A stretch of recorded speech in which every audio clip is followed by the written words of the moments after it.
Bertrand, you mentioned earlier driving Le Mans over 400 kilometers an hour is quite a, you know, adrenaline-fueled moment. But I wonder if there's one single moment, one single crash that was the sort of scariest moment of your career. Yeah, actually, it was in a Jordan, and I didn't crash, luckily. But we were in Imola, and where Roland Ratzenberger had his crash, and maybe you don't remember, probably you won't.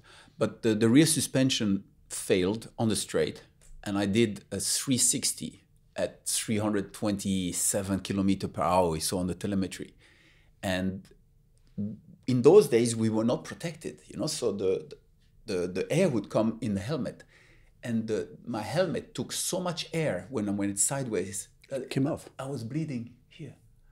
The strap was hurt me so much. It was such a violent thing. I couldn't see anything. So it was not driving talents that I had fixed the car.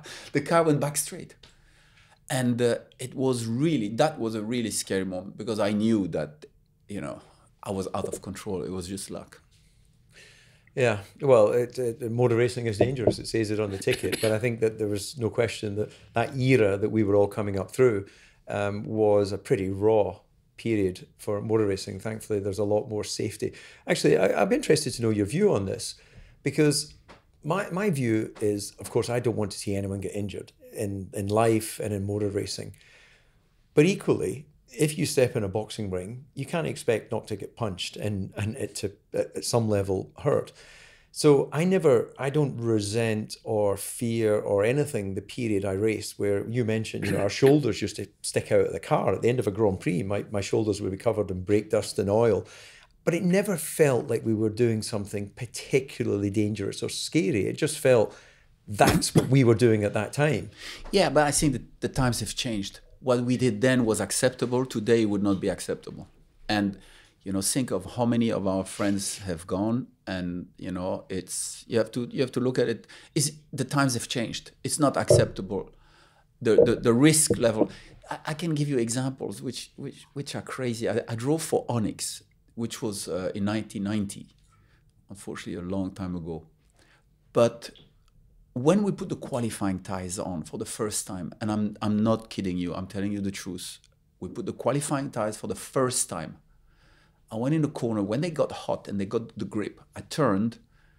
My whole steering rack ripped itself out of the monocoque. We can laugh. I'm sure it was a scary moment at the time.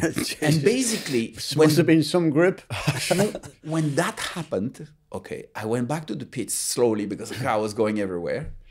The team didn't believe me. They said, "You must have hit a curb." I said, "I didn't have a chance. It's the first time. I was just going out." And then when I started to load the thing, it broke.